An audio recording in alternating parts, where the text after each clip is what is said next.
At ayan nga mga kid-size, dahil next week na ang Chinese New Year, tignan nyo ang daming mga display na ganito anywhere saan ka pupunta, may display na ganito dito sa Hong Kong mga kid-size. And then sobra-sobra ang paghahanda nila kapag Chinese New Year. At ayan, yatid ko nga si Tengteng sa activity niya and then natapos na siya, so pauwi na kami nito. Kasi may pasok pa siya sa school nila and then ihatid ko doon sa bahay ni Lola para kakain muna siya ng lunch and then papalitan ko and then ihatid ko ulit sa baba sa bahay ni Amo sa school bus niya. After ko nga ihatid and bumalik ako dito sa bahay and then pagtingin ko sa labahin na iniwan ko sa washing machine, ayan nakasampay na yung mga damit, sampay na ni Amo. And naabutan ko nga si Amo na naglilinis dito. So pagkatapos kong kumain, ayan sinimulan ko na din maglinis kasi sabi ni Amo is maglinis daw kami ng 3 days bago darating ang Chinese New Year. So ayan, inumpisan ko na dito sa kusina and then si Amo naman is kanina pa umaga nakaumpisa. So marami na siyang nalilisan sa sala. And then ako is nag-uumpisa pa lang maglinis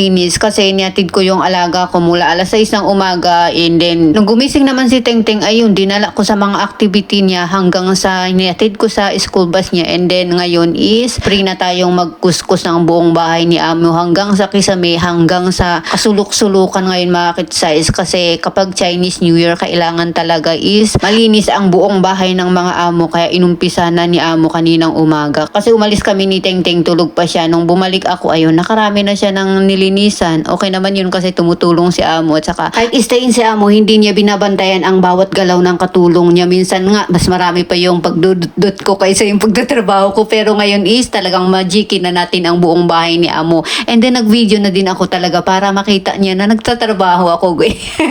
Pero totoo yun at yun ang kagandahan kay Amo kahit andito siya sa bahay araw-araw, kahit nagsasalubungan kami dito sa bahay nakahawak ako ng cellphone, wala siyang pakialam na hindi niya sinasabi na uy magtatrabaho ka. Never niya akong sinabihan ng ganun kaya thankful din ako na mabait ang amo ko. And then syempre araw-araw ko din pinagpipray na hindi magbago ang amo ko hanggat andito ako sa kanila. And then noon ako din talaga ang trabaho ko, minimake sure ko na tapos na yung trabaho ko bago ako maghawak-hawak ng cellphone para kahit makita niya ako or magsalubungan kami is wala na siyang masabi kasi tapos na ako sa trabaho ko, inaantay ko na lang yung oras ng pagsundo ko sa mga alaga ko. Kadalasan nga kapag inaantay ko yung oras ng pagsundo ko sa alaga ko, nag-edit ako, nag-voice over ako, andyan siya sa tabi ko. I mean tabing kwarto kasi magkatabi lang yung kwarto ng alaga ko at saka yung kwarto nila. So naririnig niya yung voice over ko na nagbo-voice over ako. Alam na niya nag-edit na naman tong katulong ko. Pero okay naman sa kanya kasi andito ako sa bahay and hindi ko kasama ang mga alaga ko. So safe sila. Ang iniwasan ko na lang talaga ngayon yung kasama ko yung alaga ko. Iniwasan ko mag-video kasi nagmula nung nawala siya na ako ang kasama, syempre nahiya ako kila Amo kasi pinagkatiwalan nila sa akin and then nawala nung kasama ko siya. So kahit hindi nila ako pinagalitan, ingat